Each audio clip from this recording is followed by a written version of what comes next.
as well as mental dimension. Maybe it's only open to people with more subtle consciousness. Oh, suddenly we're a live stream. Now I'm worried what I'm going to say. I thought I'll just speculate a little bit and have some jokes, but now it's recording. I should probably be serious about what we're talking about and saying. But yes, not all of it can be visible from our plane of the earth or, this particular Vasha, and not all of it can be attained and available right now to our senses. But it doesn't mean it's not existing or it's not truth.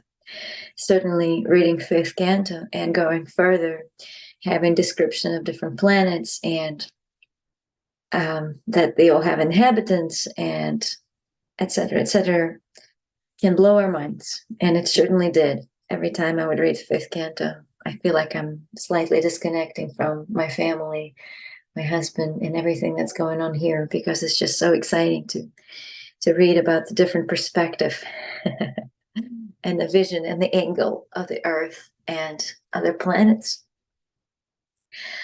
But at this point in my Krishna consciousness, I don't think this is so far out to have some big trees and big fruits that just get the flowing juices that dry up and make gold.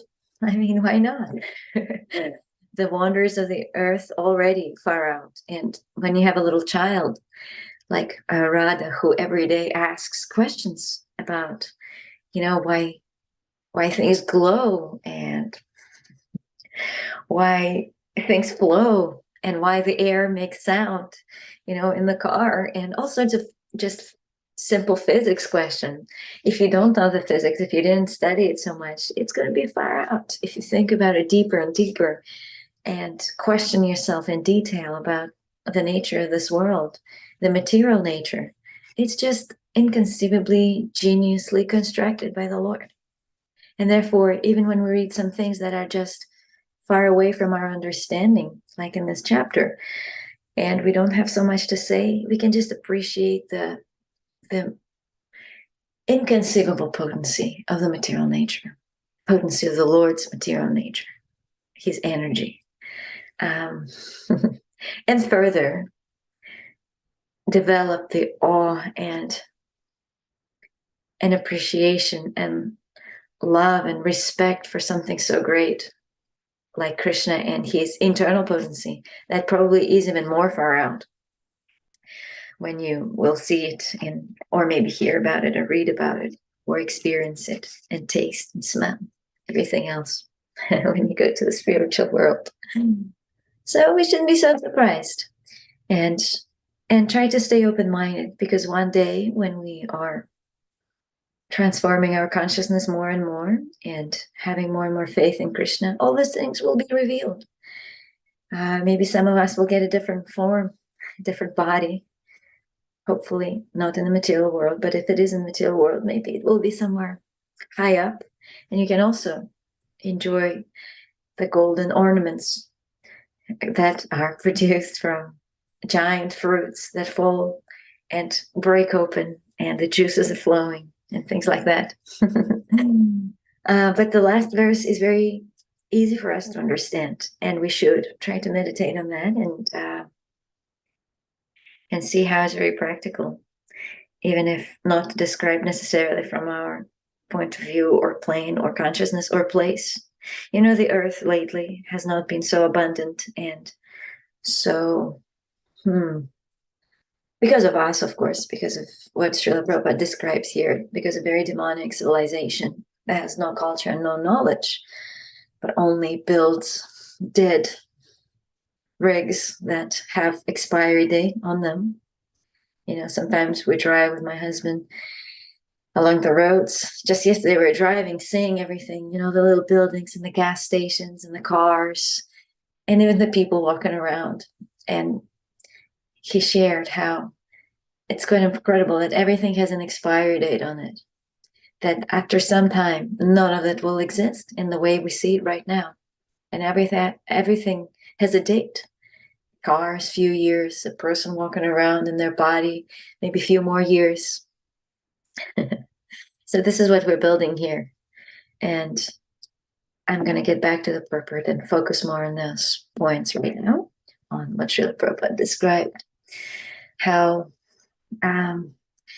when we do our duty in accordance with nature and respect of material nature, not overusing it, not wasting our intellectual, spiritual resources on just acquiring more of money and material resources, such as cars, houses, airplanes, buildings, and factories, and all sorts of ugly creations of this population.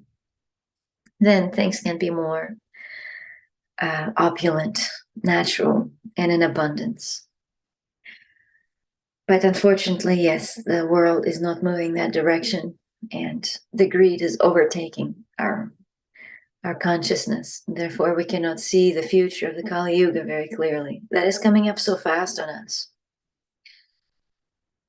Again, as a mother of young daughter, I often get to hear some educational videos about the world from a scientific perspective. And there was this one little video just about how we are cutting trees at such a rate, 15 billion trees cut down per year in the world. And it's not being replaced with the same speed, in the same manner, in the same way. And so in this video, the scientists would bring you forward and say, do you know what will happen in about 200 years if we will continue to cut the trees in such a way? And we're certainly continuing, right? There's more demand for everything, for toilet paper, for our disposable needs, and for nice houses and things, whatever you use the wood for. So many ways, people just produce and produce and produce to make more numbers and make more profit and quarterly profit and get higher percent so that their company continue to satisfy their investors and shareholders, etc. So the video was saying how in 200 years, if the trees are cut down in such a way, everything else will be depending on the trees will start dying. And so, the foliage from the leaves fall down and feed so many different insects and make the soil fertile. And so if there is less trees, then there is less food for the insects, and the whole chain just completely disturbed. But we just thinking like, oh, it's just trees. But obviously, the air, and so not only we won't have enough oxygen, but then there's the problem with insects dying because they won't have any food, the soil becoming absolutely incapable of producing the vegetables and foods and plants, and therefore so many species dying from not having enough food. And then, actually the whole world is just dying after some time because of it. Just because, we can't stop and curb our consumption habits. And being unable to replace it. There are some people who are trying to, make things more sustainable and assist the nature because we destroy it faster, but it's not enough. And so this is a real situation. What's described here by Srila Prabhupada is a real danger. And in 60 years from when he was writing this purports, it's just became so much worse. We have a lot less resources and everything. And it's an interesting verse that describes, actually, Srila Prabhupada quoting the Bhagavad Gita verse, how the yagya born is of prescribed duties. And from yagya is born the rains, and therefore, the food grains and everything else that we had here in the description, the supplies that make people actually happy. And I can testify that. We've been to Gita Nagari yesterday, to Yashodamai's house, Mataji, and she had a wonderful Christmas. And it was a simple loving exchange between the devotees. And there were two things exchanged. The goods, just like honey, and some food grains in the form of beautiful cakes that Parijata Mataji made. And some molasses, maple syrup, we get some maple syrup. And some burfis, milk and yogurt, all of this. And then some clothes. They handmade some scarves, and then some sitting places and ornaments. All of this actually been given in gifts. This is quite amazing. Every single object that's described here, maybe except for bedding, was given in gifts exchanges. And then there were foodstuffs, very amazing lunch, prasadam, made by community, brought together. The deep happiness, content, gratitude, satisfaction within the heart is just uncomparable to any amount of pleasures that you can acquire for money or your position or wealth or resources. The happiness that comes from simple nourishment of the body and soul and the heart, the loving community, and exchanges of those gifts make you so happy, very happy, like described in this Bhagavatam verse. It's a universal principle of a simple but healthy, loving community and exchanges between that community. And so, I don't know, I think I got a little bit distracted by remembering so yesterday wonderful celebration and how sweet it was to again reunite with devotees and yes, because everyone were doing their duty as Vaishnavas and making something and bringing something and participating, those who were there.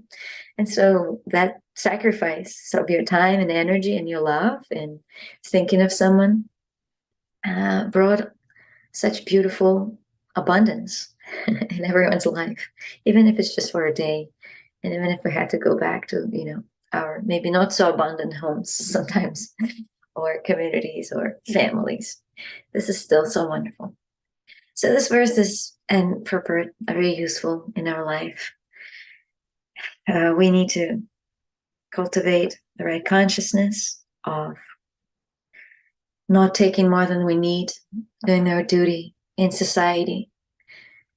And of course, family, yes, and children, and ourselves in the spiritual life, in the material life, we have to sustain ourselves. But then looking further and further, becoming more advanced like that in this particular time in civilization, trying to contribute something good and useful, can create prosperity for all.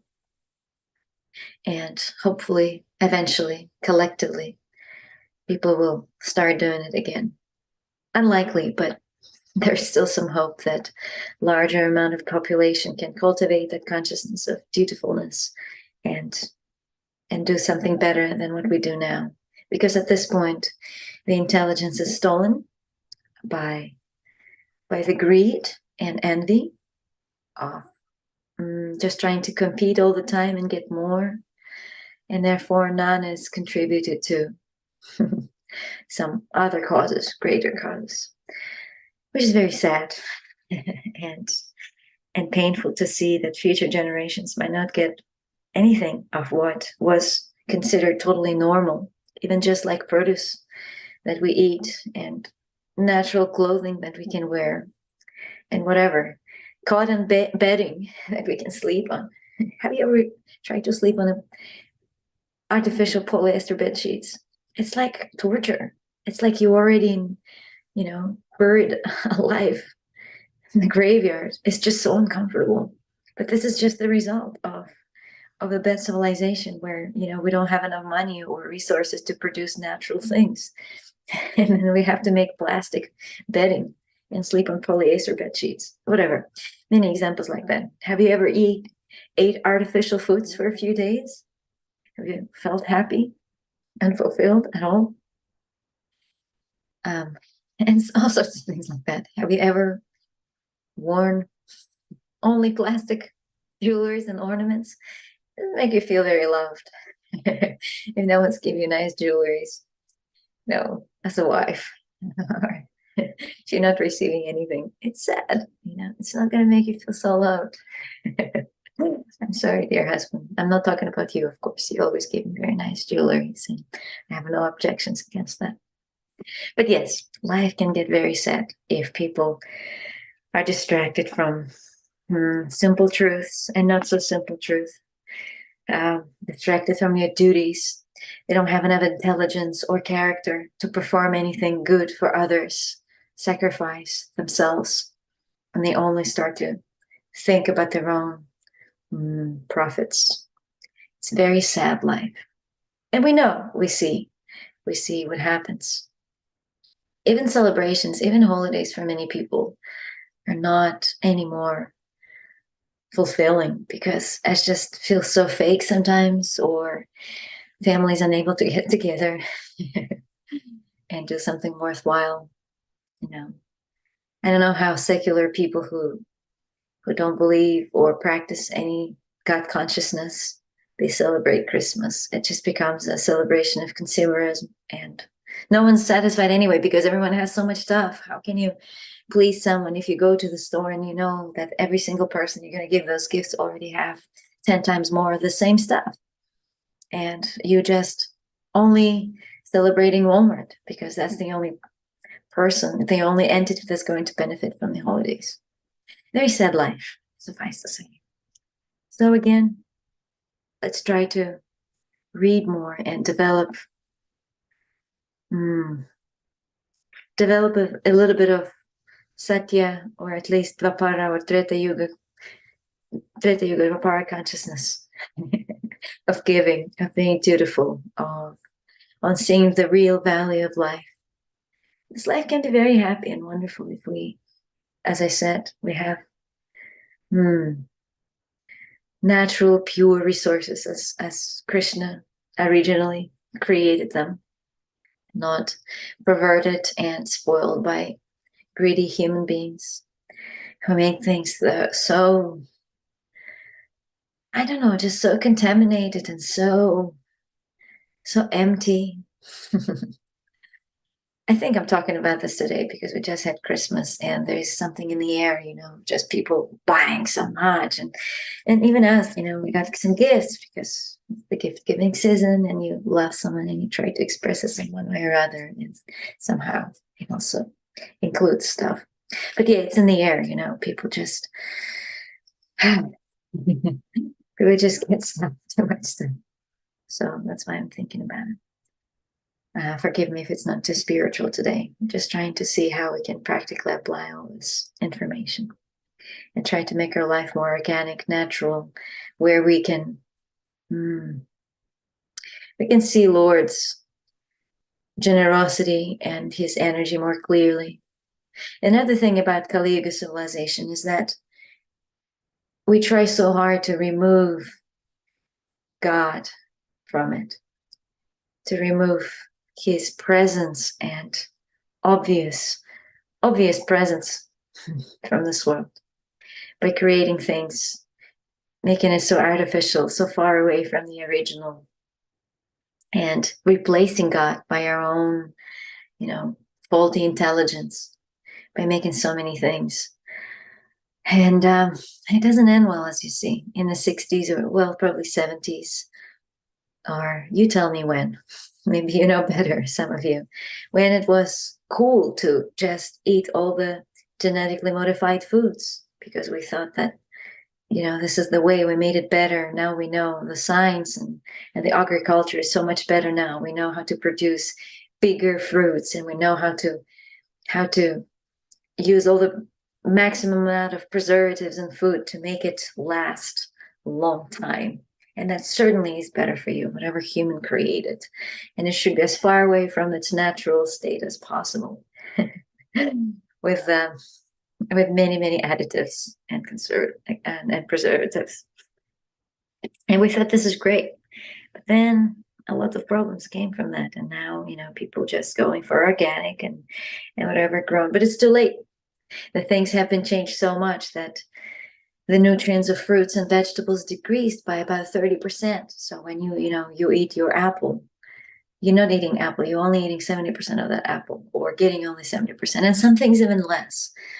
Some things are so much selected and modified to meet the huge demands of the market, of the consumers, that it has no nutritional value like before. And we're just buying dead matter practically, and not getting what we deserve, what we need for our nourishment of the body and our brain and everything. So everything's just so connected, so amazingly connected, and so geniusly engineered by Krishna's servants, by Lord Brahma, and the instructions of the Lord, that we can mess it up big time with our participation, with our production and enhancements. But where does that intelligence come from? It's the energy of Rahu, energy of greed and deceit and wanting always more and not having enough. It's the energy of that illusory potency that affects all our minds. And we need to be really careful. And so that energy can be counteracted by a certain lifestyle, by cultivation of knowledge, by right association. Prabhupada says in some of the purports we were reading in the fourth canto recently, that he connects the mercy of the association of devotees, or the association of devotees or saintly persons with the right consciousness, with the direct mercy of the Lord. So there was a verse about the mercy of the Lord, but in the purport, Prabhupada exactly went straight to the association of devotees. That is just completely equal to the mercy of God. That's how it manifests, especially in our day and age. It's really the only benediction, because everything else is just, again, becoming more opulent materially, getting more stuff or position. But it's not good for humans, because we can't handle it. With our capacities and our qualities, we can't handle any other kinds of mercy of the Lord. We'll just abuse it and overuse it. And that's why, we see it all the time. Some people come to leadership position in the world, world leaders, sometimes with good intentions and good promises. And maybe some of them even do have it. Maybe not all of them are so evil that they just want immediately, create more and more demonic civilization. Maybe some of them actually want to do things better, but maybe they can handle the power and the money and the opulence, and it corrupts the mind. So we can't handle much. We only can handle the mercy in a way that can change our consciousness and make us more dutiful, more giving, and more natural, maybe. I think the world really needs it right now, to just experience simple joys of life, just opulence of sattva guna, produce, natural foods, and just good health, peaceful mind, healthy lifestyle, a little break from continuous disturbance of the body and diseases and ailments that come from inappropriate lifestyle. Yes, so it's a good verse to meditate on. It's a good purport to meditate on. How by following path that Krishna has prescribed, by only taking our share in what's needed, by doing our duties in the society, by not giving up or checking out, or just becoming outrageously selfish or indifferent. Even devotees, sometimes we can become very indifferent and just think that we don't need to do anything. And although Krishna says that if you fully engaged in the service of the Lord and you dedicated your life, you have completed you've fulfilled your duty to others in full. And that's true, if you can maintain that life. But if you still a consumer and a citizen and do some things apart from just pure devotional service, then we should consider doing our duty in all regards and remembering Krishna and what is best for Krishna in that way. Then a lot of those goodies can be unlocked and given to us in a very simple way. But oh well, we can try our best to do our duty and hope that people will be inspired by the lifestyle and principles that Vaishnavas follow, by their spiritual practice and their spiritual life, by their relationships. I think it's very, very attractive, the sense of community and our ability to maintain loving relationships and stay in the mode of gratitude with each other can inspire a lot of people to take up the spiritual practice, because that's what people crave for. It's not the stuff. It's not the artificially created products of consumption. Not even video games or entertainment or movies. None of it is going to give us the level, the depth of that fulfillment, like a loving community and real life interactions with someone. And we can do that. We can inspire people, if not by the philosophy, if not by reading the fifth canto, maybe to someone right away, but by a great happiness that emanates from our association, from our life together as friends and family. Practicing 6 loving exchanges as described by Rupa Goswami. And that would be the best preaching. Anything that you will take according to Krishna's instructions. Just like in the 9th chapter of the Bhagavad Gita, he gives so many options. If you can be a pure devotee at this point and just fully dedicate your life with worshiping Krishna, thinking and praying and remembering him, just try the level below. And if you can do that, just go a little bit less. But whatever you can do, Krishna always offers alternatives, how you can serve him. And whatever you do in that mode of trying to please Krishna will be beneficial for everybody, to you, the loved ones in your life, and everybody else. And collectively, we can just do such a huge revolution, such a big difference in this world. But everyone needs to endeavor. We can't check out. We can't just become so indifferent to the world. At least I think we shouldn't. I don't think that Krishna would have liked that we only selfishly maybe practice our spiritual life and not really caring about others so much. Although there is a way to do that too, and be very absorbed in your own practice. But I think it's good to give to the community. It's good to give to the society and offer what you have. It can make a huge difference. Maybe one person at a time, or if you are very charismatic, with a powerful spiritual practice leader, with a lot of energy and enthusiasm and readiness to action, then you can affect more people. We all different, but we all can make a contribution, a wonderful contribution based on our personality. This is the way my thoughts are going today with the following verses. And I hope that you can agree with me or maybe think about basically counter blessings.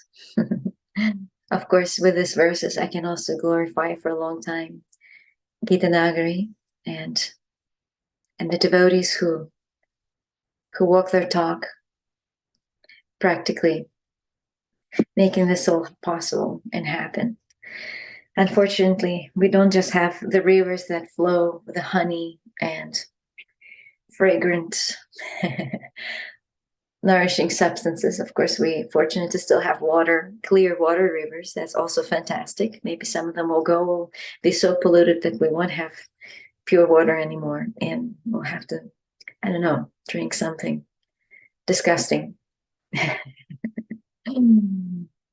But at this point, at least we have clean water, and by the grace of devotees and hardworking people who dedicate their life producing the foodstuffs, it's just so valuable. It's just so incredible that we have access to milk, yogurt, honey, ghee, and food grains, and everything else that comes from that. It's just amazing, and it's difficult. I think you have to be really intelligent. You have to be really, intelligent. It's intelligence to see the value of what you do. If you engage in a farming project, if you take care of the cows, you need to be very intelligent to see how great the value of what you do is, and not just chase the same. What's the word? Not miraculous, but like a mirage like illusory gains that some other people are running after in the cities and in corporate lives and worlds. Don't blame people who are in corporate workplaces. They also have wonderful contributions to the community in the form of themselves and the money and material resources, and maybe their time and skills. But I'm just saying that it's difficult. It's difficult to go the other way and just say be satisfied and satisfied with your activities with the earth and with the soil, just producing and growing. But it's so therapeutic, it's so important, so valuable, it's so appreciated, at least by people who think about it and who know where their food comes from. Some people probably don't even think about it in their lifetime. They just buy in the store and don't consider what it takes to produce. But some of us feel very, very grateful to people who put hard work in producing and growing and making it honest, who milk the cows and don't kill the cows after that. It's just so graceful and so inspiring. So thank you. Those of you who are here on the farm and probably just finishing milking the cows right now, or or serving the lords with beautiful ornaments and clothes and sitting places and bedding. If you're dressing Radha Damodar right now. Thank you so much. Your service is very much appreciated and valued. And we can see your superior intelligence because you committed to that lifestyle, and you benefit so many other people and living entities and devotees by your sacrifice, producing the real wealth that makes people very happy. And then we can cherish all of it together because of your hard work. Thank you. Thank you, Vaishnavas, who do that. And all their families and friends who support them and give them inspiration to keep going. That's another type of service that you can just give others energy and enthusiasm to do what they do, to do their duty. Everyone can be thanked for their service to Krishna, one way or other. And of course, thank you, dear Srila Prabhupada, for being so just being so fixed in Krishna consciousness, being so brave like a lion, and being so devoted to your guru that you have given the highest standards of knowledge to us, that you haven't changed anything, that you had enough faith in the scripture to not make things just so-called culturally appropriate to the other world, to the Western world. And that's why you succeeded so much. Sometimes I read and I think, wow, Srila Prabhupada was just so simultaneously so humble, so devoted, but also so brave and so ambitious, spiritually ambitious, to not change the single word in the Bhagavad Gita and Srimad Bhagavatam. And it is a huge accomplishment, because if you think about anybody else who from other times and not traditions, but let's say from India, from spiritualists of India, anybody who tried to go and present this knowledge, present the Vedas in one way or other to the Western world, had failed, because they had to change things around a little bit to make it sort of digestible. But I think that was the reason of the failure, that they did not have enough faith in in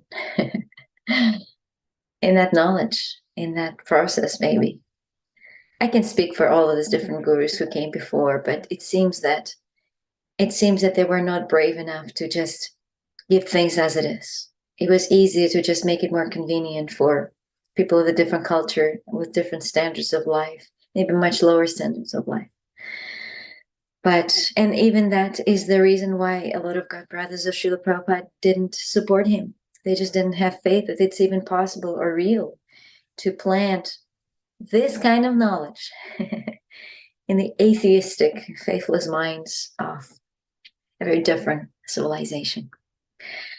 And somehow he did it. Somehow he he inspired us enough for us to digest and read the 5th canto of Srimad Bhagavatam and read about all the different islands and plains of the Bharatavarsha, Ilavrita Jambudvipa.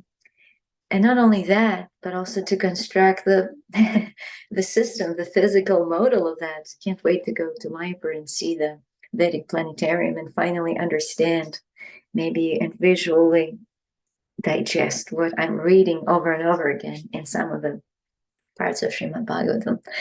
How amazing Srila Prabhupada is and what he's done by his unflinching devotion and faith to his guru, first of all, of course, and to Krishna, to Radha and Krishna. He did not bend backwards, whatever you call it. He did not break his back trying to make everything too easy for us. He did actually make the most important thing so easy: the chanting, the kirtan, the prasadam, the sadhana. He made it so available and so easy for us to do that there was no way to reject it. Everybody could do that. That's why we chant only 16 rounds and say not 64. That's why we have standards that are even conducive for our family life. You don't have to just be renounced Babaji in Vrindavan to be able to practice bhakti yoga like it was before. It was only for Babajis who just sit on the bank of the Yamuna or Ganga. Only they could practice it. But our acharyas revolutionized everything, knowing that people like us will need bhakti yoga so much, will need devotional service and Harinama Mahamantra chanting so much. That will be their only hope. So they made it available. And so while reading those verses and purports, I feel deep gratitude to all of our acharyas that somehow or other we have access to Srimad Bhagavatam and practical application of Srimad Bhagavatam. Very easy, convenient, available, systematic, and result-giving, fruit-bearing application of sadhana in our lifetimes. All of us can do that. All of us can try and feel how it transforms our life. We should not take that for granted. Imagine trying to read the Vedas without Srila Prabhupada's purports and translations. Sometimes people, they complain, those who, like just starting to read maybe, and they're used to different kind of reading. They can sometimes, you can hear complaints, it's just too simple, or the language or whatever, the repetitions, like the same things over and over again, because Prabhupada makes the points of bhakti very clear, making sure we understand what it's all about. But just imagine trying to read Srimad Bhagavatam without the translations and purpose of Srila Prabhupada. Good luck. I don't think we'll get very far. Or we would get very far, but very far from the real meaning and the truth of it. We would probably get completely distracted and lost in the vast ocean of the Vedas and the flowery words of it. There's no way we could navigate through that, especially with our type of intelligence, with such low levels of attention and focus and dutifulness and concentration and meditation and, what we've been giving. There's no way we would understand that we need to chant Hare Krishna in this lifetime to be happy. No way. And that's why some people who don't have Srila Prabhupada in their life, they don't understand. They do something else and they get fried, even in their spiritual life. Or maybe, they become the rocks in the next lifetime if they practice really seriously and tried so hard. But it was all impersonal wandering around and beating around the bush. I don't mean to be too critical, but yes. And it's what it is. It's just imagination sometimes. But we're just so fortunate to have Srila Prabhupada kindly presented everything, not only as it is without any alteration and changes, but also just available in our vocabulary and, available to all of us. So how wonderful that we can just read about the rivers of honey and milk and ghee And the fragrance that comes from the mouths of those who drink the honey for 800 miles spreading around, and not be blown away, just continue our practice and somehow able to appreciate Krishna, his creation, his inconceivable potencies and energies. We're so fortunate to be under the protection of the acharyas, of their loving care, and we can handle everything on our way and continue chanting Hare Krishna. I don't know about you, but I feel very, very grateful to have those books and be so close to them. They just left. They were just here. The seats are still warm. Sometimes someone was sitting in the chair and they just got up. Maybe you haven't seen them, but you sit down and you think, oh, someone was here. The seat is nice and warm. So in the same way, they're just here and still here. The books are still here. We don't know how long Srila Prabhupada's books will be available. I mean, how far in the Kali Yuga. Maybe at some point this just be a legend. There were a book like that where you could learn and be happy. But we have them right now. Probably all of you have them on their shelves. Hopefully not getting too dusty. Hopefully being read and used. And we should not take that for granted. Srila Prabhupada would often say that, I will conclude on that in a minute, but just getting back to books and appreciating Srimad Bhagavatam and everything that's written there, appreciating all of it together, not just some parts, but all of it, and finding the way to be grateful for every verse that we read and learn about, become open-minded and appreciative of Lord's energies in creation.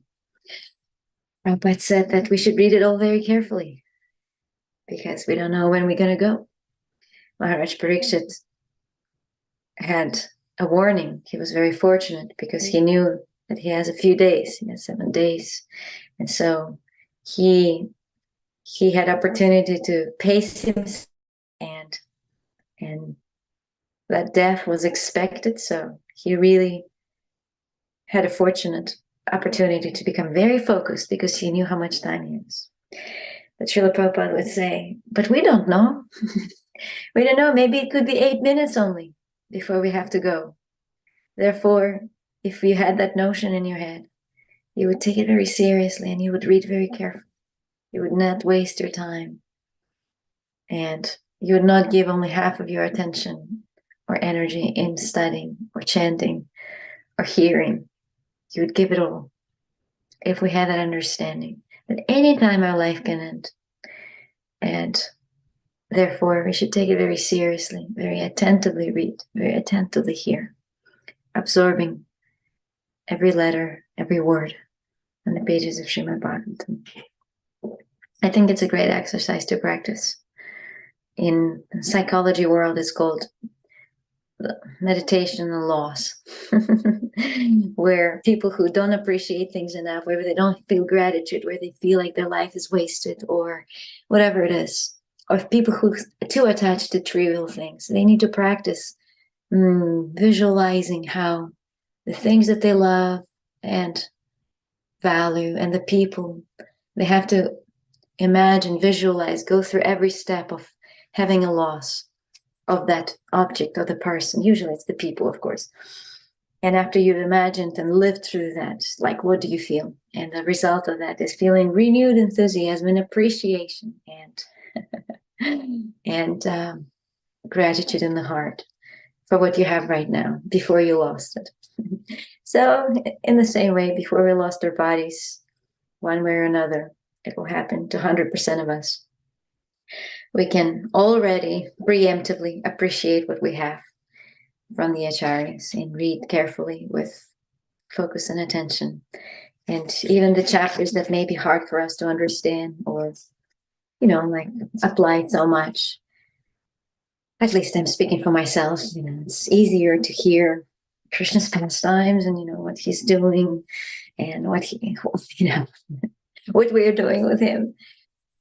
But these chapters can also give us very good taste, very strong taste in Krishna consciousness and in our hearing and chanting. So we should take it all. Every syllable of Srimad Bhagavatam is filled with Krishna prema, said Sanatana Goswami. So let's try to meditate on that today, and in our each of them. Oh my God, 8 o'clock. I'm sorry, I got carried away a little bit. Yes, appreciate it, and with every verse, every chapter, just cultivate our gratitude to the acharyas who made it available. Srila Prabhupada ki jai. Grantaraj Srimad Bhagavatam ki jai. All the assembled devotees this morning ki jai. Haribol. Sorry, there's no time for discussion or questions because I did not look at the time very properly. But thank you, dear devotees, and Hare Krishna. Have a good day.